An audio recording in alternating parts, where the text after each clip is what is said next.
5 ঘন্টার বেশি সময় ধরে চলছে শাহজালাল বিমানবন্দরের কার্গো ভিলেজের আগুন। এ ঘটনায় ক্ষয়ক্ষতি নিয়ে জানতে কথা বলবো সিএনএফ ফেডারেশনের মহাসচিব জনাব এস.এম. সাইফুল আলমের সাথে। জনাব সাইফুল আলম, আপনাকে স্বাগত জানাচ্ছি ইন্ডিপেন্ডেন্ট টেলিভিশনে। যেটি শুরুতে আপনার কাছে জানতে চাই যে কার্গো ভিলেজে সাধারণত কি কি পণ্য থাকে, কতদিন থাকে? ধন্যবাদ আপনাকে। কার্গো ভিলেজে আমদানিকৃত পণ্য, এর মধ্যে যারা রেমিটেন্স যোদ্ধা, এদের ব্যাগেজ রুলে যে সমস্ত পণ্যগুলো আমাদের প্রবাসীরা থাকে, সেগুলো তাদের ব্যবহারিক জিনিসপত্র আনে, পাঠায় তাদের পরিবার পরিজনের জন্য। আর আমদানিকৃত পণ্য হয় কাঁচামালগুলো, গার্মেন্টস ইন্ডাস্ট্রি, তারপরে বড় বড় যেগুলো এক্সপোর্ট ওরিয়েন্টেড গার্মেন্টস গুলো, স্পিনিং মিল গুলো, কম্পোজিট ইন্ডাস্ট্রি গুলো, স্পিনিং মিল, এ সমস্ত প্রতিষ্ঠানগুলো যেগুলা রপ্তানিকারক শিল্প প্রতিষ্ঠান, তাদের খুব দ্রুত প্রয়োজনে যেগুলা এয়ার শিপমেন্ট, বিশেষ করে এয়ার ইম্পোর্ট গুলো করেন খুব দ্রুত শিপমেন্টের জন্য, সেজন্য সেগুলো খুবই ইম্পর্টেন্ট এবং জরুরি। দেখা যাচ্ছে আমরা যে দুঃসংবাদ পেয়েছি আজকে, ঢাকা এয়ারপোর্ট ভিলেজে এই পণ্যের ক্ষয়ক্ষতি সম্পর্কে আমরা এখনো সেটা জানতে পারি নাই, কি পরিমাণ ক্ষতি সাধিত হয়েছে এবং কি পরিমাণ পণ্যে আগুনে নষ্ট হয়েছে। সেটা নিশ্চয়ই একটা বিবরণ আমাদেরকে সরকার দিবেন। তবে আমরা খুব শঙ্কিত যে আমরা অনেক বড় শিল্প প্রতিষ্ঠানের সাথে কাজ করছি। আমি নিজেও ঢাকা এয়ারপোর্ট ঢাকা এয়ারপোর্ট ভিলেজের একজন ইউজার। যে মুহূর্তে দুঃসংবাদ আমরা পেয়েছি, তখনই আমরা চট্টগ্রাম বন্দর নিয়ে, ট্যারিফ নিয়ে আমরা একটা আলোচনায় ছিলাম, যে আলোচনায় 2 থেকে 2,500 ব্যবসায়ীরা উপস্থিত ছিলেন। এটা আমাদের জন্য একটু অশনি সংকেত যে ঢাকা এয়ারপোর্ট ভিলেজে অগ্নিকাণ্ড, সেটা আমরা কোনোভাবেই স্বাভাবিক মনে হচ্ছে না। যেখানে এত সুরক্ষিত, এত সৌরম্য, যেখানে সাধারণ কোনো মানুষের চলাফেরা নেই, যেখানে কোনো আনাগোনা নেই, সে অরক্ষিত এবং খুব রেস্ট্রিক্টেড একটা এরিয়ার মধ্যে অগ্নিকাণ্ড ঘটে যাচ্ছে।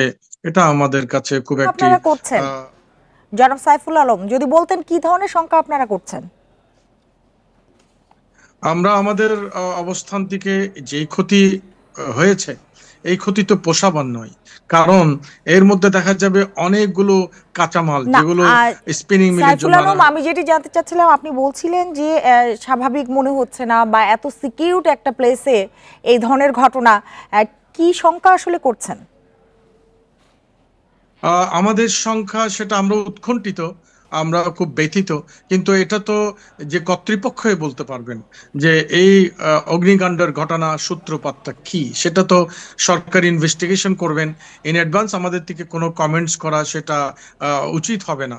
তা আমরা আশা করছি সরকার অনতিবিলম্বে এই যেখানে ক্যামেরা আছে, ক্লোজ সার্কিট ক্যামেরা আছে, যেখানে রেস্ট্রিক্টেড এরিয়া, সেই সুরম্য সংরক্ষিত জায়গায় অগ্নিকাণ্ডের ঘটনার অনতিবিলম্বে সুষ্ঠু, আমরা আশা করছি এই যেখানে সরকারের সব অ্যারেঞ্জমেন্ট আছে, সেই সংরক্ষিত একটি জায়গায় যে অগ্নিকাণ্ড ঘটে যাচ্ছে, সেটা আমাদের কাছে খুব একটা স্বাভাবিক মনে হচ্ছে না।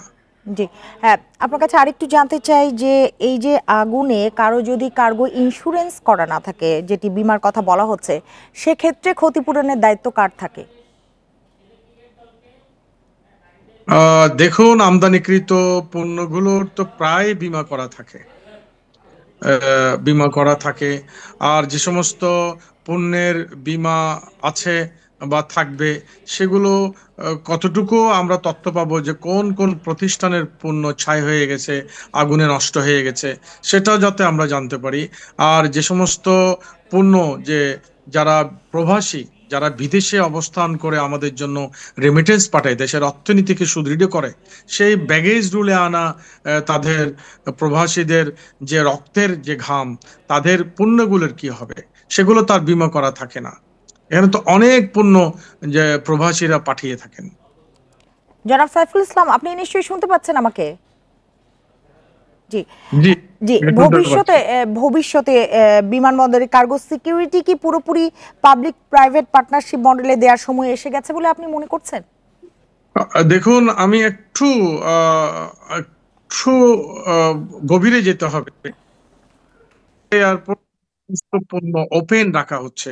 আমরা বিমান থেকে নামলেই দেখি যে অনেকগুলো মালামাল যে খোলা আকাশের নিচে পড়ে থাকে। আমরা যখন মালামাল ছাড় করতে যাই, সেগুলো ভিজে যায়, সেগুলো নষ্ট হয়ে যায়। সেগুলো খুব একটা যত্ন করে রাখার মতো পরিবেশ কিন্তু আমরা লক্ষ্য করিনি। আমরা প্রায় দেখছি মালামালগুলো একেবারে উন্মুক্ত।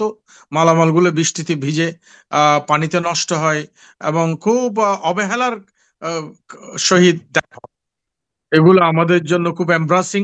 এটা যাদের কাছে দায়িত্ব, গুরু দায়িত্ব, তারা কেন এই পণ্যগুলো নিয়ে অবহেলা করে? ঠিক এই অবহেলার ধারাবাহিকতায় আমি বলবো যে যেখানে মানুষ চলাফেরা করছে। আপনাকে অনেক ধন্যবাদ আমাদের সাথে যোগ দেবার জন্য।